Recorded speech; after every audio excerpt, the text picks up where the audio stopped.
প্রিয় দর্শক, সবাইকে প্রীতি ও শুভেচ্ছা জানিয়ে শুরু করছি আমাদের নিয়মিত আয়োজন টেবিল টক অনুষ্ঠান। সঙ্গে আছে ডক্টর তৌহিদুল হক। দর্শক, রাষ্ট্র সংস্কারের প্রশ্নে ছাত্র শ্রমিক জনতার বিপ্লব বা গণঅভ্যুত্থানের মধ্যে দিয়ে ডক্টর মোহাম্মদ ইউনূসের নেতৃত্বে বর্তমান সরকার কাজ করছে। বেশ কিছু সংস্কারের লক্ষ্যে 6টি কমিশনও গঠন করা হয়েছে এবং আরও কিছু কমিশন গঠন করা হবে, সেটি গণমাধ্যমের সূত্র ধরেই বলছি। পাশাপাশি সংস্কারের প্রশ্নে দীর্ঘ 15 বছর বা 17 বছরের যে জঞ্জাল রাজনৈতিক প্রেক্ষাপটে কিংবা প্রাতিষ্ঠানিক প্রেক্ষাপটে, সেই জঞ্জাল সাফ করা, একটি প্রাতিষ্ঠানিক যে শুদ্ধতার জায়গাটি তৈরি করার ক্ষেত্রে রাজনৈতিক দলগুলোর মধ্যে যে ঐক্য, সেটি এখনও লক্ষ্য করা যাচ্ছে। রাজনৈতিক দলগুলো সংস্কারকে সমর্থন দিয়ে যে ধরনের সহযোগিতা করা প্রয়োজন, সেই সহযোগিতা সরকারের প্রতি রাখছে। পাশাপাশি নির্বাচনের ক্ষেত্রে রাজনৈতিক দলগুলোর যে মন্তব্য কিংবা রাজনৈতিক দলগুলো যা ভাবছে, সেই ভাবনার সাথে বর্তমান সরকার কতটা তাল মিলাতে পারছে, সেটি নিয়ে একেবারে নাগরিক সমাজের মধ্যে আলোচনা আছে। গণমাধ্যমে আমরা নানা ধরনের আলাপ আলোচনা লক্ষ্য করছি। পাশাপাশি আমাদের এগিয়ে যাওয়ার যে প্রেক্ষাপটে নাগরিকদের মধ্যে সংস্কারের প্রশ্নে তার যে দায়িত্ববোধের প্রশ্ন কিংবা দায় পালনের বা দায় গ্রহণের যে প্রেক্ষাপটে সকলের মধ্যে যে শুদ্ধাচার এবং নানা ধরনের দুর্নীতি অনিয়মের বিরুদ্ধে লড়াই করার যে মানসিকতা, সেই বিষয়েও সকলেই গুরুত্ব আরোপ করছেন এবং বর্তমান সরকার প্রধানও অর্থাৎ ডক্টর মোহাম্মদ ইউনূসও বিভিন্ন সময় তার বক্তৃতায় এই সংস্কারের প্রশ্নে রাজনৈতিক দলসহ সকল শ্রেণী পেশার মানুষের সহযোগিতা তিনি আহ্বান করেছেন। এই বিষয়টি নিয়ে আজকে আলোচনা করতে চাই। তার প্রেক্ষাপটে আলোচনার শিরোনাম যেভাবে আমরা নির্ধারণ করেছি, সংস্কারে ঐক্য, নির্বাচনে কি, এ বিষয়ে আলোচনা করার জন্য দুজন সম্মানিত আলোচক আমাদের সঙ্গে স্টুডিওতে উপস্থিত আছেন। আসুন, আলোচনা শুরু করার আগে তাদের সাথে আপনাদের পরিচয় করে দিই। আমার ডান দিকে আছেন বিএনপির যুগ্ম মহাসচিব সাবেক ছাত্রনেতা সৈয়দ ইমরান সালে প্রিন্স, এবং সর্বডানে আছেন সাবেক ছাত্রনেতা ও আইনজীবী ব্যারিস্টার আলমগীর হুসাইন। আপনাদের দুজনকে অনুষ্ঠানে স্বাগত জানাচ্ছি।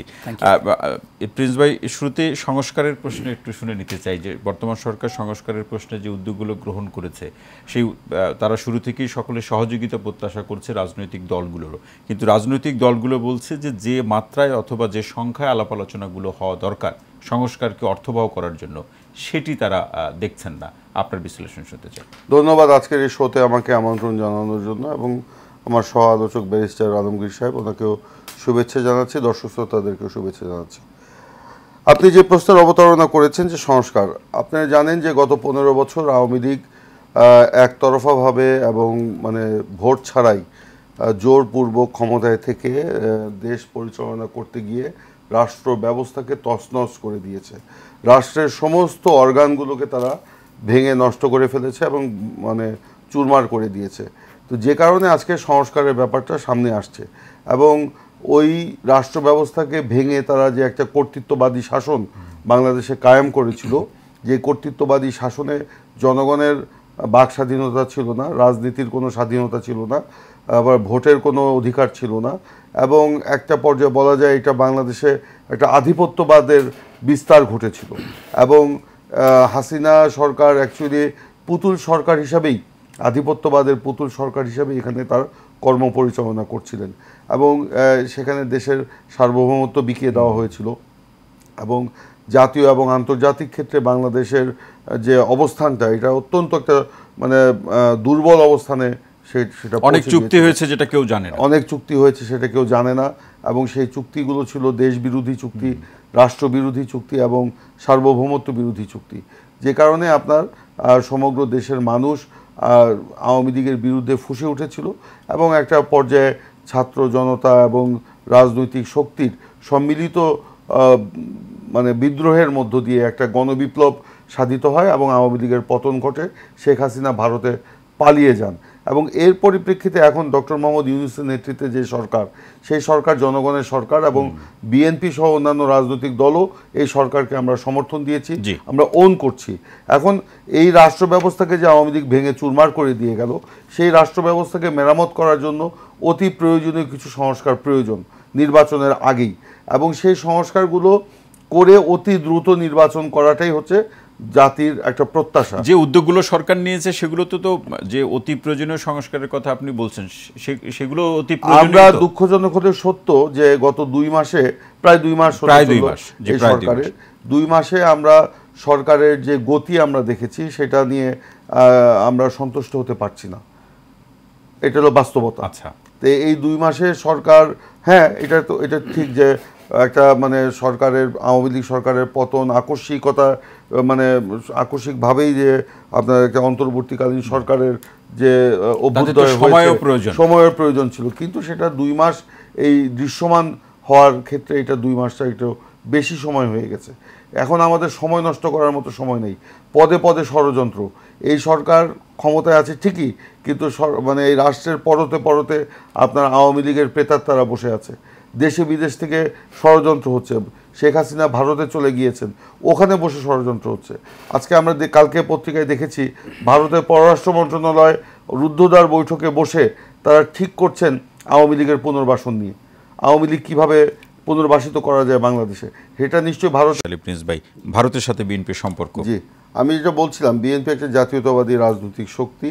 বিএনপি সকল দেশের সাথে সুপ্রতিবেশী সুলভ আচরণ করে এবং আচরণ আশাও করে।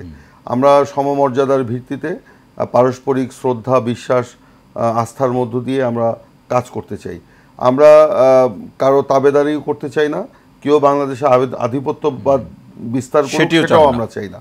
সেখানে সমমর্যাদার ভিত্তিতে আমরা করতে চাই। এই কথাগুলো ভারতকে আমরা দীর্ঘদিন বুঝিয়েছি। আমাদের সাথে তাদের যে আলোচনাগুলো এর আগেও চলছিল, আমরা দীর্ঘদিন বুঝিয়েছি, কিন্তু সেটা আমরা সফল হইনি। তখন ভারত মানে শেখ হাসিনা এবং তার পরিবারকেই মানে সেই ব্যাপারে অন্ধ ছিল। তারা বাংলাদেশের জনগণের সাথে বন্ধুত্ব করার থেকে শেখ হাসিনা বা তার পরিবারের বা আওয়ামী লীগের সাথে বন্ধুত্ব করার ব্যাপারেই তারা মানে বেশি গুরুত্ব দিয়েছে। কিন্তু প্রিন্স ভাই, এখানে বাংলাদেশের মধ্যে যে বা যারা বলে থাকেন, একটা গোষ্ঠী তো আছে, তারা বলেন যে আসলে ভারত বড় রাষ্ট্র, সেটি তো ঠিকই আছে, প্রতিবেশী রাষ্ট্র সেটিও ঠিক আছে, কিন্তু বড় রাষ্ট্র বা প্রতিবেশী রাষ্ট্র হলেই কি নতজানুর নীতি আমাদের অবলম্বন করতে হবে? আমরা ভারত যেরকম প্রতিবেশী, আমরা প্রতিবেশীকে চেঞ্জ করতে পারবো না, এটাও বাস্তবতা।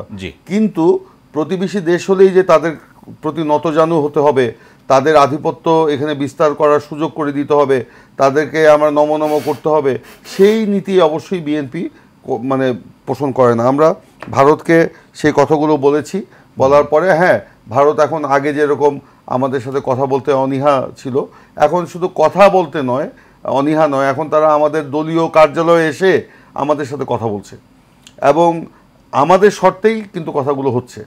এটা কিন্তু এমন না যে ভারতের শর্তে কথাগুলো হচ্ছে। আমরা তাদেরকে আবারও বোঝানোর চেষ্টা করছি যে তারা বাংলাদেশে যা করেছে তা বাংলাদেশের জনগণের বিপক্ষে গেছে এবং শেখ হাসিনা ভারতের আশকারা পেয়েই কিন্তু তিনি এই গণহত্যা চালিয়েছেন এবং আজকে গণহত্যা চালিয়ে তিনি কিন্তু ভারতে আশ্রয় নিয়েছেন। ভারতে আশ্রয় নিয়ে সেখানে চুপ করে বসে থাকেন নাই, তিনি কিন্তু বাংলাদেশে এই ছাত্র গণবিপ্লবের যে চেতনা, এটাকে নস্যাৎ করার জন্য বা এই যে বিপ্লবের যে ফল, এটাকে ব্যর্থ করে দেওয়ার জন্য কিন্তু ষড়যন্ত্র। এখনো যে আমরা বিভিন্ন বিভিন্ন প্রেক্ষাপটে অস্থিরতা, অবশ্যই আজকে গার্মেন্টসের যে মানে যেই অস্থিরতা, একেবারেই ভারতের মানে তাদের ওখান থেকে শেখ হাসিনার নির্দেশে সেগুলো হচ্ছে। এই যে আনসারদের নিয়ে যেটা হয়েছিল, শেখ হাসিনার নির্দেশে সেটা হয়েছে। এই যে জুডিশিয়াল কু হওয়ার যে একটা প্রচেষ্টা ছিল, শেখ হাসিনার নির্দেশে সেটা হয়েছে। আমরা সেই জন্য ভারতকে বলবো যে হয় হাসিনাকে আপনারা ফেরত দেন, নাহলে তাকে থামান। আমরা অন্তর্বর্তীকালীন সরকারকে বলবো ভারতের সাথে কথা বলে তাকে ফেরত আনার ব্যাপারে, হাসিনাকে ফেরত আনার ব্যাপারে ব্যবস্থা এবং ভারতের সাথে যে বরফ গলার যে নীতি, আমরা বলেছি সমমর্যাদার ভিত্তিতে আমরা সম্পর্ক চাই, এখনও চাই। আমরা বলেছি প্রতিবেশী আমরা চেঞ্জ করতে পারবো না, কিন্তু প্রতিবেশীকে প্রতিবেশী সুলভ আচরণ করতে হবে, বড় ভাই সুলভ আচরণ বা দাদা সুলভ আচরণ এখানে করলে দাদাগিরি চলবে না। দাদাগিরি চলবে। স্বাধীন রাষ্ট্র হিসেবে বাংলাদেশ তার মতো করে চলবে। অবশ্যই। জি, অসংখ্য ধন্যবাদ প্রিন্স ভাই, বেশ আলমগীর হোসেন আসতে চাই। এই প্রসঙ্গে আপনি কিছু যোগ করতে চাইলে সেটা আমরা শুনবো, তবে আপনার কাছে নির্দিষ্ট করে প্রশ্ন হলো যে বিগত সরকারের সময় আমরা গণমাধ্যমে যে চিত্রগুলো দেখি, রাজনৈতিক আলাপ আলোচনা, সেটি আছে যে আইনের শাসনের ক্ষেত্রে যে ব্যত্যয় ছিল, বিচারের নামে যে অবিচারগুলো হয়েছে, যেটি গণমাধ্যমে যে প্রকাশিত খবরের প্রেক্ষাপটে বলছি, সেক্ষেত্রে বর্তমান সরকার যে উদ্যোগগুলো নিয়েছে, কতটা আশা রাখতে পারেন যে এর মধ্যে দিয়ে আইনের শাসন প্রতিষ্ঠিত হবে? প্রিন্স ভাই বললেন, পাশাপাশি ভারতের প্রসঙ্গেও যদি কিছু যোগ করতে চান। আমি যোগ করতে চাই। Thank you. প্রসঙ্গ হচ্ছে এই ক্ষেত্রে যেই 15 বছরের দাসত্ব যে ভারত করেছে, জি, শুধুমাত্র ভারত দেয় না, আমেরিকারও কিছু ভূমিকা আছে। গত নির্বাচনের আগে আমেরিকা চেষ্টা করেছে তৃতীয় একটা নিরপেক্ষ নির্বাচনের জন্য, 2+2 মিটিংও হয়েছে, রাইট। কিন্তু ভারত বলছে ডোন্ট ইন্টারফেয়ার হিয়ার। আমেরিকা থেমে গেছে। আমেরিকা যদি সত্যিকার অর্থেই গণতন্ত্রকে প্রতিষ্ঠিত করতে চাইতেন, চেষ্টা করতে পারতেন, যদিও ক্ষয়িষ্ণুতার অবস্থান গ্লোবাল প্রেক্ষাপটে, কিন্তু চেষ্টা করতে পারতেন। ভারত নগ্নভাবে বাংলাদেশকে একটা গণতান্ত্রিক দেশ হতে দেয়নি, একটা পাপেট রাষ্ট্র হিসেবে করতে চেয়েছে। সেকেন্ড কোশ্চেন করেছেন যে মানে যেই আইন বহির্ভূত হত্যাকাণ্ড, জি, যখন একটা মানে একনায়কত্ব প্রতিষ্ঠা হয়, সেই একনায়কত্ব প্রতিষ্ঠার জন্য যা যা করার দরকার শেখ হাসিনা তা করেছে এবং শেষ সময় পর্যন্ত করেছে। সেই ক্ষেত্রে আপনি জুডিশিয়ারিকে সে একচ্ছত্র অধিপতি করেছে, তার এক্সিকিউশনস মানে অর্থাৎ আইন বিভাগ তো তারই, অর্থাৎ যে কয়জন ছিল, তারপরে আইন শৃঙ্খলা যারা ছিল তারা লাঠিয়াল হিসেবে ছিল এবং ছাত্রলীগ যুবলীগ অক্সিলারি ফোর্স হিসেবেই ছিল, মানে সহায়কারী শক্তি হিসেবে। প্রধান বিষয়টিতে এই সরকার পারবে এই ইন্টারিম সরকার কিছু করতে? আমার একটু শঙ্কা নিয়ে বলছি, তাদের প্রতি শ্রদ্ধা রেখে। প্রথম হচ্ছে, একটু আগে যেটা আমরা আলাপ করেছি, ভারত আমাদের পালস জানে। আমি দেশবাসীর কাছে বলছি, ভারত বাঙালির পালস জানে। এই পালসের বিভিন্ন দল আছে। দেখেন, 5ই আগস্টের সেই পালস কি আমাদের পিছিয়ে রাখবে সেটাই বলতে আমি সেটা বলছি। 5ই আগস্টের মধ্যে যে আমাদের ঐক্যটা ছিল, সেই ঐক্যটা কিন্তু সরাসরি দেখা যাচ্ছে। কারণ কি? প্রত্যেকেরই ভাগ চাই। 1971 সালে স্বাধীন হওয়ার পরে যখন স্বাধীন হলো, আওয়ামী লীগ বলো আমি করেছি, জি, এখানে জাসদ বলে আমি বিজ্ঞান ভিত্তিক সমাজ প্রতিষ্ঠা করতে চাই, কমিউনিস্টরা ছাত্রীরা তার আলাদাভাবে করার চেষ্টা করেছে যে আমরাও তো এখানে শ্রম দিয়েছি, জীবন দিয়েছি। 90-এর গণতান্ত্রিক অভ্যুত্থানের পরে ত্রিজোটের যে একটা সমন্বয় হয়েছিল, সেখানে উপর যে ভাগের সমস্যা, 3 জোটের উপরে এখন কিন্তু ভাগের সমস্যা। এখানে ছাত্ররা বলতেছে, যারা তাদের একটাই লক্ষ্য ছিল যে আমরা বৈষম্য বিরোধী একটা ক্ষেত্রে কোটা, পরবর্তীকালে তারা এক দফার দাবিতে এসে তাদের এই এক্সপ্যান্ড করেছে, বৈষম্য সর্বত্র দূর করবে।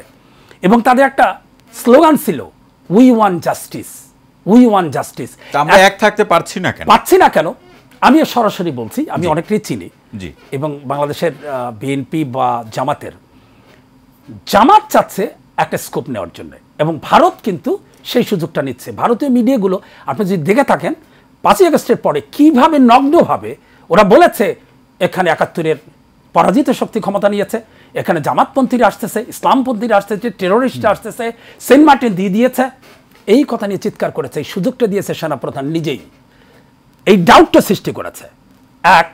উনি বক্তব্যের শুরুতেই বললেন আমার সাথে কথা হয়েছে জামাত নেতা ডাক্তার সেনাবাহিনী বা সেনাপ্রধান তো সকলকে নিয়ে ঐক্যবদ্ধভাবেই আসলে এই পরিস্থিতিকে ডাউটটা হয়েছে, ঠিক আছে, কিন্তু ডাউটটা হয়েছে তার বলার পারসেপশন একটা বিষয়। উনি বলেছে প্রথম বিএনপি যে এইখানে সর্বোচ্চ দল ছিল, নো ডাউট, অন্ধও বলবে, আমেরিকাও বলবে, ইন্ডিয়াও বলবে, তার নামটা কিন্তু প্রথম বলে নাই। সে টুইস্ট করে জামাতের নামটা বলছে। সন্দেহটা এখানে। আবার অনেক এখন ডাউট করছে জামাতের সাথে তাহলে কি ইন্ডিয়ার কোন সম্পর্ক হলো, কোন দূরত্ব হলো? আসলে আপনার পারসেপশন কি বলে, আসলে কি হলো এখানে? জামাত তার মধ্যে আখের ঘুষ হবার চেষ্টা করছে, আমার ব্যক্তিগত মত। এক্ষেত্রে বিএনপির আমার ব্যক্তিগত মত যেটা হচ্ছে, উচিত তার বড় দল হিসেবে দায়িত্ব সবাইকে ডাকা, সবাইকে বলা, সবার সঙ্গে একটা সমঝোতা রাখা। কিন্তু আমরা যতটুকু জানি, প্রিন্স ভাই আরো বলবেন, যে আমরা গণমাধ্যমে যে প্রচারিত খবর বা নিউজের প্রেক্ষাপটই বলছি, বা যে চিত্রপটগুলো হচ্ছে, যে বিএনপি তো সকলের সাথে আলাপ আলোচনা করছে, যে সমস্ত জায়গাগুলোতে কথা বললে যে আমাদের যে এগিয়ে যাওয়ার প্রেক্ষাপটটা সহজ হবে, সেই উদ্যোগগুলো তো নিচ্ছে। এবং গত 15 বা 17 বছর ধরে বিএনপির উপরে যে নির্যাতন, নিপীড়ন, মামলা হামলা, সেই জায়গাগুলো থেকে কৃতিত্বের প্রশ্নের জায়গা যদি আসে, আপনি কিভাবে দেখবেন? আমি সেই কৃতিত্ব এখনো, উই ওয়ান্ট জাস্টিস এখনো প্রতিষ্ঠা করতে পারিনি এই সরকার। আমার ব্যক্তিগত মত, যারা তত্ত্বাবধায়ক উপদেষ্টা কমিটিতে আছেন, আপনার বোঝা উচিত উপদেষ্টা প্রধানকে তৈরি করা হয়েছে ক্ষমতা নেবার জন্য, দায়িত্ব নেওয়ার জন্য। তার যতগুলো মামলা ছিল, যে জাজমেন্ট ছিল, সেটা থেকে মুক্তি দেওয়া হয়েছে। বেগম খালেদা জিয়াকে কেউ মুক্তি দেয়নি। ইনজাস্টিস এখানে। তারেক জিয়াকে এখনো বিদেশে থাকতে হচ্ছে, যার বাবা হারিয়েছে, যার মাকে হারিয়েছে, যার ভাইকে হারিয়েছে, নিজেও নির্যাতনে ভোগ করা হয়েছে, 2 মাস হয়েছে। তার কিন্তু ভাগ্যের পরিবর্তন। তারপরে তৃতীয় কালকের মাহমুদুল হাসান, ওই মাহমুদুর রহমান, হ্যাঁ, তাকে গ্রেফতার করেছে একই মামলায়। শফিক রিয়ামানকে স্থগিত করেছে, জেলখানায় যেতে হয় নাই, কিন্তু তারে জেলে যেতে হলো। জেলখানার কষ্ট আমি ব্যক্তিগতভাবে বুঝি। আমি এরশাদ বিরোধী আন্দোলনে 3 বার জেলখানা ছিলাম। একটা দিনও জেলখানায় থাকা যে কত দুরূহ, কত কষ্টকর। এই মাহমুদ সাহেবের কত যন্ত্রণা দিয়েছে, কত নির্যাতন করেছে ক্ষমতায় টিকে থাকার জন্য। আজকেও তার এই মুক্ত বাংলাদেশেও জেলখানা যদি থাকতে হয় সেটা অত্যন্ত কষ্ট। জি, অসংখ্য ধন্যবাদ। বেস্ট আলমগীর হোসেনের আলোচনা শুনবো। সৈয়দ ইমরান সাহেব প্রিন্স ভাই, ভাইয়ের আলোচনার প্রেক্ষাপটে আপনি যদি কোনো পয়েন্ট যোগ করতে চান সেটি তো আছে, পাশাপাশি আমার প্রশ্ন হলো যে সংস্কারের প্রশ্নে এখনও যে রাজনৈতিক দলগুলোর মধ্যে ঐক্য দেখছি, সরকারকে সমর্থনের জায়গাটি দেখছি আপনাদের পক্ষ থেকে, কিন্তু নির্বাচনের প্রশ্ন কিন্তু আবার ভিন্ন ভিন্ন মন্তব্য আমরা শুনছি। দেখুন আলমগীর ভাই যে কথাগুলো বলেছেন এখানে দ্বিমত রাখার কোনো মানে সুযোগ নাই। তো তিনি বলেছেন বড় দল হিসাবে বিএনপির সবাইকে ডাকা উচিত এই ঐক্য প্রতিষ্ঠার জন্য বা ঐক্যকে রক্ষা করার জন্য। এখন এই ঐক্যকে বিনষ্ট করার জন্য দেশি বিদেশি বিভিন্ন চক্র এখানে কিন্তু কাজ করছে এবং সেটা আমাদের ভারপ্রাপ্ত চেয়ারম্যান জনাব তারেক রহমান প্রকাশ্যেই বলেছেন যে এখানে প্রতিবেশী দেশের ষড়যন্ত্রে কিন্তু অনেকে পা দিচ্ছে। তো তারপরেও আমরা দেখেছি যে আমাদের ধরেন বিএনপি, তারপর গণতন্ত্র মঞ্চ কিংবা জামাতে ইসলাম, আপনার যে হেফাজতে ইসলাম, অন্যান্য রাজনৈতিক দল, তারা যারা আমরা এই আন্দোলনে সমর্থন দিয়েছিলাম, আন্দোলনে সক্রিয়ভাবে আমরা অংশ নিয়েছি। তো এদের মধ্যে নির্বাচন নিয়ে নির্বাচনের সময় নিয়ে একটি মানে মত পার্থক্য আপনি যেটা বলছেন ছিল। আমরা মানে অতি দ্রুত সময়ের মধ্যে নির্বাচন চাই, যৌক্তিক সময়ের মধ্যে। কেউ কেউ বলেছেন যে নির্বাচনের জিকির তোলা ঠিক না। এখন কোন কথার প্রেক্ষিতে বা কোন পরিস্থিতির প্রেক্ষিতে উনি জিকির শব্দটা ব্যবহার করেছেন এটা আমার জানা নাই। তবে এদেশের মানুষ গণতন্ত্র পুনঃপ্রতিষ্ঠার জন্যই কিন্তু 15টা বছর আন্দোলন করেছে। গণতন্ত্র পুনঃপ্রতিষ্ঠার মূল যে বাহক বা যে মানে হাতিয়ার সেটা হচ্ছে নির্বাচন ছাড়া তো গণতন্ত্র ওখানে পুনঃপ্রতিষ্ঠা হবে না। সেই কারণে আমরা যেটা বলছি, আমরা সংস্কার চাই। প্রথমে আমি বলেছি সংস্কারটা হতে হবে অতি জরুরি কিছু সংস্কার, নির্বাচন কমিশন, প্রশাসন, আপনার বিচার বিভাগ, এগুলো কিছু সংস্কার করে আপনাকে নির্বাচনের দিকে যেতে হবে।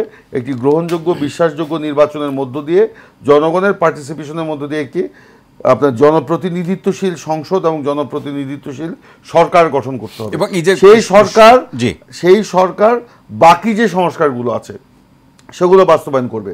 আপনি এখন প্রশ্ন করতে পারেন যে আপনারা যদি সংস্কার ক্ষমতায় গিয়ে না করেন, আমরা তো জনগণের কাছে কমিটেড। আমরা 31 দফা দিয়েছি রাষ্ট্র মেরামতের রূপরেখা। অনেক আগেই আমরা কমিটমেন্ট করেছি যে বিএনপি ক্ষমতায় গেলে আমরা জাতীয় সরকার গঠন করব, নট আপনার বিএনপি সরকার। জাতীয় সরকার গঠন করে রাজনৈতিক যারা দল মানে আমরা একসাথে আন্দোলন করেছি সকলকে নিয়ে আমরা সরকার গঠন করে এই 31 দফা ক্ষমতার অংশীদারিত্ব তৈরি হয়। সেটি ক্ষমতার অংশীদারিত্ব শুধু না, বিএনপি এককভাবে কাজ করতে গেলে ভুল হতেই পারে। আপনি সেটা ভুল ধরতে পারেন, আলমগীর ভাই ভুল ধরতে পারে, কিন্তু আমরা সকলে মিলে যদি বসে এই কাজগুলো করি সেখানে ভুল হওয়ার সম্ভাবনা কম থাকে। শুধুমাত্র আমরা আপনার মানে নিজেরা ক্ষমতা আমরা চাই না, আমরা বলছি দ্বিকক্ষ বিশিষ্ট পার্লামেন্ট করতে হবে। রাষ্ট্রপতি এবং প্রধানমন্ত্রী একজন দুইবারের বেশি আপনি নির্বাচিত হতে পারবেন না। আবার ক্ষমতার ভারসাম্য থাকতে হবে। এখন বলতে পারেন যে এখানে আপনারা নতুনত্ব কি আনলেন। এখন মনে করেন কথার কথা যে বেগম খালেদা, বিএনপি যদি ক্ষমতায় আসে, বেগম খালেদা জিয়া কিংবা তারেক রহমান আপনার প্রধানমন্ত্রী হবেন। ধরেন তারেক রহমানের কথাই আমরা যদি ধরে নিলাম প্রধানমন্ত্রী হবেন, তারেক রহমান তো নিজেই নিজের মানে আটকে দিচ্ছেন যে দুইবারের বেশি উনি প্রধানমন্ত্রী হতে পারবেন না।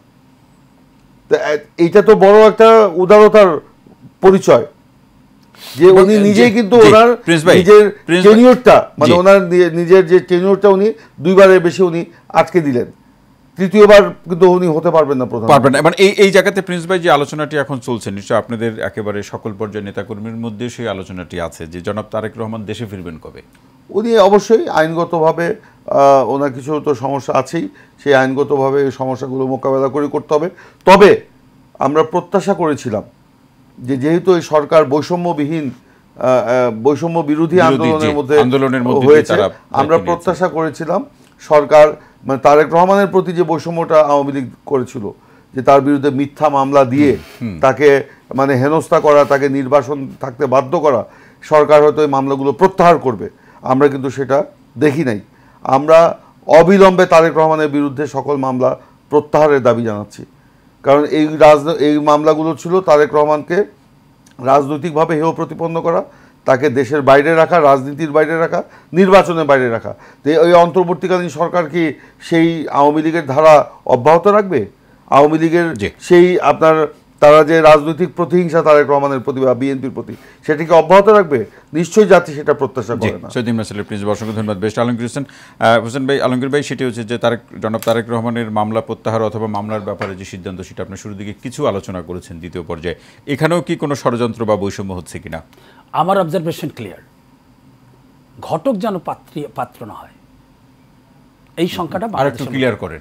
ঘটক যেন পাত্র না হয়, অর্থাৎ এই সরকার ঘটক, সেটা ইন্টারিম গভর্নমেন্ট সুস্থ রাজনীতির জন্য একটা দ্বার বয়ে আনবেন, কিন্তু তিনি যদি এই খেলার একটা অংশ হন, এটা খুবই অন্যায় হবে। সেটা মনে হচ্ছে, সেটা মনে হচ্ছে এই কারণে, দেখেন সেনাবাহিনীর মধ্যে আমার একটা অবজারভেশন খুব ক্লিয়ার। জি বলুন। সেনাবাহিনী বলে এই আন্দোলনের ত্রাণকর্তা হিসেবে ছিল, আমার কনসেপশন ভিন্ন। কারণ এই সেনাবাহিনী মাতৃভূমির সার্বভৌমত্ব রক্ষার দায়িত্ব পালন করবে এই শপথই নিয়েছিল। তাহলে এই শপথটা যদি 16ই জুলাই নিতেন, তা 16ই জুলাই থেকে 5ই আগস্ট পর্যন্ত এই হত্যাকাণ্ডগুলো ঘটতো না। 16ই জুলাই যদি বলতেন, হে প্রধানমন্ত্রী বা মুখ্যমন্ত্রী, যেভাবেই বলুক না কেন, we can't enforce your curfew enough, যেটা জেনারেল নুরুদ্দিন এরশাদকে বলেছিল, উই ক্যানট ডু মোর। সেটা তো একটা বাস্তবতার মধ্যে দিয়ে, নট বাস্তবতা।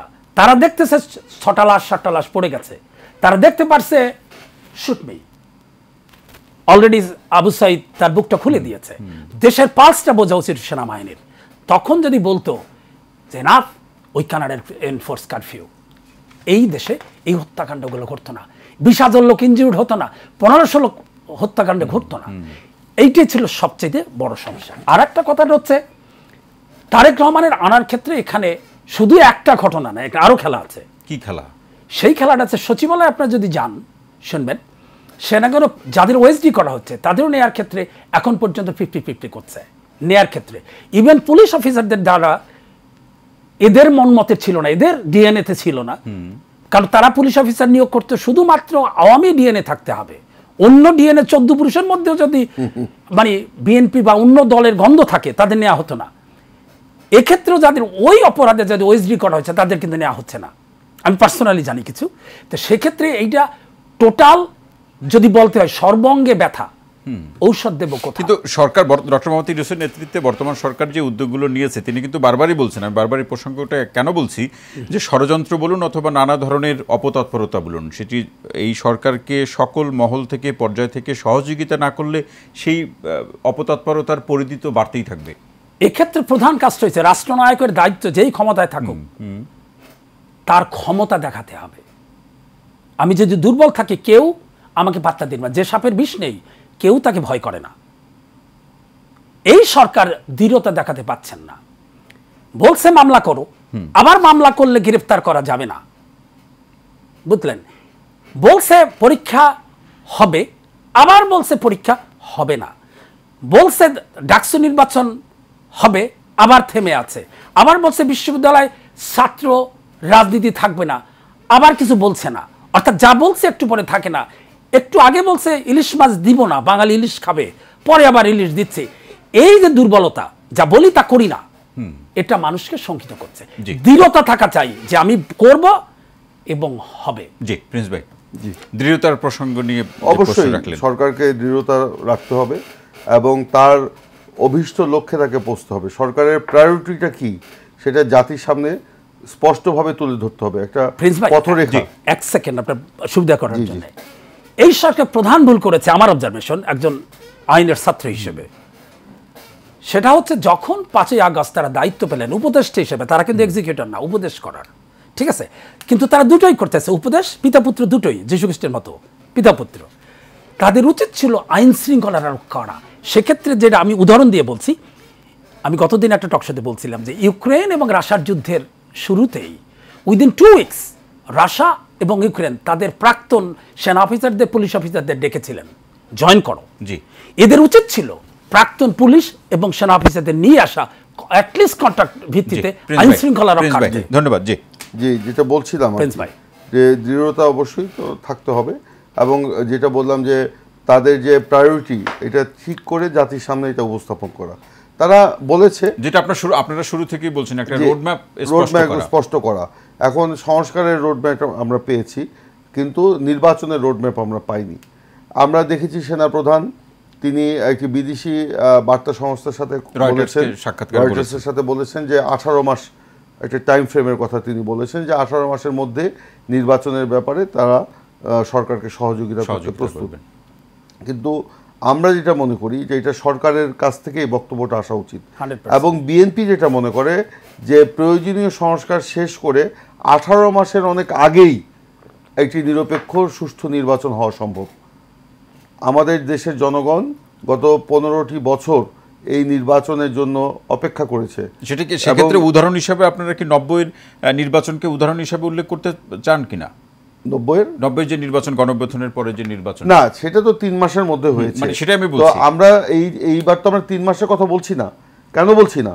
কারণ এই সমগ্র পরিবেশ তো ধ্বংস করে দিয়ে গেছে আওয়ামী লীগ। আপনার নির্বাচন কমিশন, নির্বাচনী বিধি ব্যবস্থা, প্রশাসন সব ধ্বংস করে দিয়ে গেছে।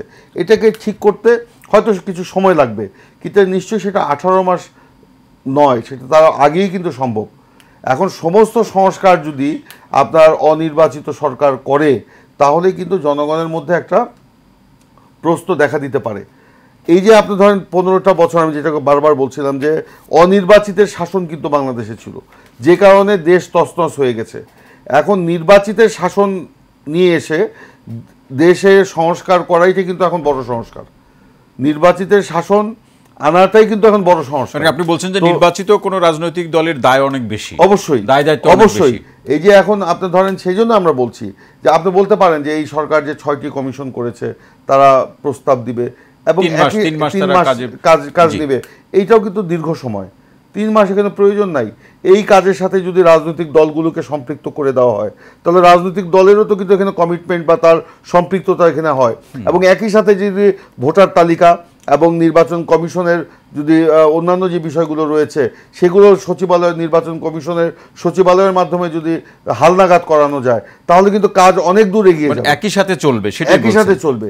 এটা তো এমন না যে আমি এখন ভাত খেলাম, ভাত খাওয়ার পরে আমি পানি খেলাম, পানি খাওয়ার পরে আমি পান খেলাম, এমন তো না। এইটা তো আপনার অনেক বিষয় আছে। তো এখানে একই সাথে কিন্তু সেগুলো চলতে পারে, তাহলে কিন্তু সময়টা অনেক কম লাগে। সেই কারণে আমি বলতে চাই, যেহেতু এখানে ষড়যন্ত্র বিদ্যমান দেশে এবং বিদেশে, পতিত স্বৈরাচার এবং আধিপত্যবাদী শক্তি এই ষড়যন্ত্রের সাথে কিন্তু যুক্ত, সেই কারণে যত কম সময়ের মধ্যে বেশি কাজ করে আমরা আমাদের কাঙ্ক্ষিত লক্ষ্যে যদি আমরা পৌঁছতে পারি, সমাধান হিসেবে দেখছেন। যে প্রিন্স ভাই, অসংখ্য ধন্যবাদ। একটা বিরতিতে যাব, তার আগে বেস্টার আলমগীর হোসেন আপনার কাছে প্রশ্নটি রেখে যাই। সেটি হচ্ছে যে প্রিন্স ভাই বললেন এবং রাজনৈতিক দলের নেতাকর্মীরাও বলছেন তাদের আলাপ আলোচনা, যে সরকারের সাথে রাজনৈতিক দলের যে সম্পৃক্ততা, অর্থাৎ আলাপ আলোচনার প্রসঙ্গটি যেভাবে হওয়া উচিত, যে মাত্রায় হওয়া উচিত, যে সংখ্যায় হওয়া উচিত, সেটি হচ্ছে না। এই প্রত্যাশিত মাত্রায় যে হচ্ছে না, এর পেছনের বা নেপথ্যের পরিস্থিতিকে আপনি কিভাবে দেখেন, বা আপনার কাছে কি মনে হয়? প্রশ্নটি রেখে গেল। রাখতে পেরেছিল। এবং আপনার সম্প্রতি যে গত 7ই জানুয়ারি এই যে দামি নির্বাচনটা হয়ে গেল, সেখানে আওয়ামী লীগের মানে সাধারণ সম্পাদক ছিলেন ওবায়দুল কাদের, বাকপটু ব্যক্তি। উনি তার স্বভাব সুলভ ভঙ্গিতে তখন যেভাবে বলেছিলেন যে এই 7ই জানুয়ারি নির্বাচন করতে গিয়ে একমাত্র ভারতকেই আওয়ামী লীগ পাশে পেয়েছিল, এবং এটা মানে একটা আত্মস্বীকৃত ব্যাপার ছিল। এবং ভারতও এই ব্যাপারে গর্ব করে বলতো যে বাংলাদেশের আওয়ামী লীগকে, আমরা তো শুনেছি যে দিল্লি আছে তো আমরা আছি, এই ধরনের বক্তব্য মানে সেখানে ওবায়দুল কাদের নিজেই বলেছেন দিল্লি আছে তো আমরা আছি। তো এই যে কথাগুলো মানে বলেছেন, এই বলার মধ্য দিয়ে কিন্তু একটা দাস সুলভ যে মনোভাব আওয়ামী লীগের, সেটা কিন্তু জনগণ জানতে পেরেছে, বহিঃপ্রকাশ ঘটেছে। এবং যেটা বলছিলাম যে ভারতের সহযোগিতাতে সেই নির্বাচনটি করেছিল। এবং আলমগীর ভাই যে কথাগুলো বললেন যে এই তাহলে কি ভারতকে সেই দায়টা নিতে হবে না কেন, বা মোদিকে দায় না নিতে? অবশ্যই এখানে কিন্তু ভারতের দায় আছে, কারণ ভারতের সহযোগিতা নিয়ে কিন্তু এখানে শেখ হাসিনা ভারতের তাবেদারি করেছে, দালালি করেছে এবং জনগণের অধিকার কেড়ে নিয়েছে, হত্যাকাণ্ড ঘটিয়েছে। তো এগুলো দায় অবশ্যই ভারতেরও আছে। তো আপনি যেটা বলেছেন যে মানে বিএনপির যে বরফ গলার ব্যাপারটা, বিএনপি বাংলাদেশের একটি রাজনৈতিক দল, জাতীয়তাবাদী রাজনৈতিক শক্তি, এবং বিএনপি সকল প্রতিবেশীর সাথে সুপ্রতিবেশী সুলভ আচরণ আশা করে। বিএনপির প্রতিষ্ঠাতা শহীদ প্রেসিডেন্ট জিয়াউর রহমান বীর উত্তম, যিনি বাংলাদেশের মহান স্বাধীনতার ঘোষক ছিলেন, তো তিনি তার জীবদ্দশায় এই দক্ষিণ এশিয়ায় যে সার্ক গঠনের একটা উদ্যোগ স্বপ্নদ্রষ্টা ছিলেন সার্কের, এবং সার্কের মূল থিমটাই ছিল যে এখানে সকল দেশ সমমর্যাদার ভিত্তিতে একটা সুপ্রতিবেশী ভারসাম্য তৈরি করা। এবং সেই সার্ককে মানে শহীদ প্রেসিডেন্ট জিয়াউর রহমানের হত্যাকাণ্ডের পর এরশাদের আমলে কিভাবে এটাকে দুর্বল করে দেওয়া হয়েছিল সেটা আপনারা জানেন। পরবর্তীতে বেগম খালেদা জিয়া যখন ক্ষমতায় আসলেন, তিনি আবার কিন্তু সার্ককে পুনরুজ্জীবিত করেছিলেন, এবং তিনি প্রত্যেকটি দেশ, এই 7টি দেশ ঘুরে ঘুরে ঘুরে ঘুরে কিন্তু সেই সার্ককে উনি পুনরুজ্জীবিত করেছেন। আবার যখন শেখ হাসিনা ক্ষমতায় আসলো, সেই সার্ককে কিন্তু একেবারে মৃতপ্রায় করে ফেলা হয়। মানে এই জায়গাতে বাংলাদেশের প্রসঙ্গে এখন যে ইন্ডিয়ার সাথে আপনাদের যে আলাপ আলোচনা রাজনৈতিক, আমি এটা আসছিলাম, আমরা এটা একটু লম্বা সময় নিয়ে শুনি, একটু বিরতি থেকে ফিরে এসে শুনি যে আসলে কি আলাপ আলোচনা হচ্ছে। সেক্ষেত্রে একটা নিউট্রাল যে পজিশন, সেটা আপনারা কতটা আদায় করতে পারবেন অথবা সেই বাস্তবতা তৈরি করতে পারবেন। প্রসঙ্গ বা এই শিরোনামে আলোচনা। ব্যারিস্টার আলমগীর হোসেন ভাই যে প্রশ্নটি রেখে যাওয়া, যে রাজনৈতিক দলগুলোর সাথে সরকারের আলাপ আলোচনা ক্ষেত্রে যে প্রত্যাশা ছিল, সেই প্রত্যাশিত মাত্রায় হচ্ছে না, কেন? আমার অবজারভেশন হচ্ছে অবিশ্বাস, আচ্ছা, এবং ভাগ, কে বেশি নিল কি কম নিল। কিন্তু আমার ব্যক্তিগত উপলব্ধি হচ্ছে যে এই সরকারের প্রধান কাজটা হচ্ছে প্রতিদিনের আলোচনায় থাকা উচিত। কারণ মিসকমিউনিকেশন মেক দ্য ট্র্যাজেডি, শেক্সপিয়ারের বিখ্যাত নাটক রোমিও এন্ড জুলিয়েটে, যে মিসকমিউনিকেশনের কারণেই কিন্তু দুজনই আত্মহত্যা করেছে। আজকের বিএনপির উচিত প্রতিদিন যোগাযোগ রাখা সরকারের সাথে, সরকারের উচিত বিএনপির সঙ্গে যোগাযোগ করা, জামাতের সঙ্গে যোগাযোগ করা, ইসলামী আন্দোলনের সঙ্গে যোগাযোগ করা, কিংবা অন্য অন্য যে দলগুলো আছে তাদের সঙ্গে প্রতিদিন আলোচনা করা, কিছু না কিছু। এইটা যদি হয় তাহলে ভুল বুঝবে যে কমবে। এই যে সংস্কার কমিটিগুলো করেছে, এখন পর্যন্ত পূর্ণাঙ্গ কমিটি হয় না, কে করবে তাও না, প্রধান হয়েছে, বাকিটা কিন্তু হয়নি। 3 মাসে যদি এটাই যদি বেলা শেষ হয়ে যায় ইরানের তুদে পার্টির মতো, তাহলে আপনি সংস্কার করবেন কখন? আপনি 1.5 বছরও পারবেন না। 1.5 বছরের পরে এসে বলবেন sorry, I can't make it, another extension, another 1.5 বছর। এই বিশ্বাসটা কে আনবে না? এই অবিশ্বাস তো আসতেই পারে। 1.5 বছর সেনাপ্রধান বলেছে, এই সরকারের এখন বর্তমান প্রধান কিন্তু বলেনি, উপদেষ্টা প্রধান বলেনি কিন্তু। সুতরাং অবিশ্বাসটা থেকেই যাচ্ছে। তার উচিত ছিল যে আমার এইটা হচ্ছে short course, it is a long course. আমি স্বল্প সময়ের মধ্যে এই কাজটি করে আমি বিদায় নিব সম্মানের সাথে। মনে রাখবেন, যত বেশি থাকবেন অবিশ্বাস তত বাড়বে এবং বেসামাল হয়ে যেতে পারে। কারণ আমাদের আলোচনা, প্রধান উপদেষ্টা তো বলছেন যে সংস্কার শেষ করে নির্বাচন, বেশি দিন ক্ষমতায় থাকার কোনো ইচ্ছা অথবা সেরকম কোনো সুযোগ নেই। কেন রোডম্যাপটা দিচ্ছেন না? বলতেই পারে আমরা 6 মাসের মানে নির্বাচনের রোডম্যাপ বলছেন, নির্বাচনের। কারণ হচ্ছে আপনি দেখেন, আমার প্রিন্স ভাই যে কথাটা বলছে, ভোটার যদি আপডেট করতে হয় তাতেও কয়েক মাস সময় লাগবে। আপনি পুলিশকে সংস্কার করতে তাতেও কয়েক মাস সময় লাগবে। তার নতুন পুলিশ নিতে হবে কিনা, তার কারণ পুরাতন পুলিশ দিয়ে কাজ হবে কিনা, পুরাতন প্রশাসন দিয়ে কাজ হবে কিনা। হ্যাঁ, কিন্তু আপনার যদি তত্ত্ব তৈরি করার জন্য, পলিসি তৈরি করার জন্য বছর চলে যায়, আপনি এক্সিকিউশন কখন যাবেন? জি, আমি বেলা শেষ। জি, বেশ, আলমগীর ভাই শেষ মন্তব্য পরে শুনছি। সৈয়দ ইমরান সালেহ প্লিজ ভাই, শেষ মন্তব্যে কি বলবেন? জি, আমি যেটা তিনি বলছিলেন যে রাজনৈতিক দলগুলোর সাথে আলাপ আলোচনা কম হওয়ার একটা কারণ হিসেবে তিনি উল্লেখ করেছেন বিশ্বাস অবিশ্বাসের দোলাচল। না, এটা কেন বিশ্বাস অবিশ্বাসের ব্যাপার না। এই সরকার জনগণের সরকার এবং জনগণ এই সরকারকে ক্ষমতায় বসিয়েছে। বিএনপির এই সরকারকে ওন করে, বিএনপি এই সরকারকে সমর্থন করে, সহযোগিতা করছে। এই যে সরকারের বিরুদ্ধে যে ষড়যন্ত্রগুলো হচ্ছে সেগুলো নস্যাৎ করার জন্য বিএনপি মাঠে ময়দানে কাজ করছে। তো এখানে তো আমরা অবিশ্বাসের ব্যাপারটা থাকা উচিত না।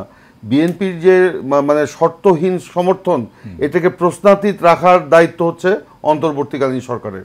এবং অন্তর্বর্তীকালীন সরকারের উচিত যে রাজনৈতিক দলগুলোর সাথে যে অবিশ্বাস এবং বিশ্বাস এবং আস্থার সংকট তৈরি না হয়, এটা দেখা। এবং এই অন্তর্বর্তীকালীন সরকারকেই কিন্তু এই ব্যাপারে উদ্যোগ নিতে হবে।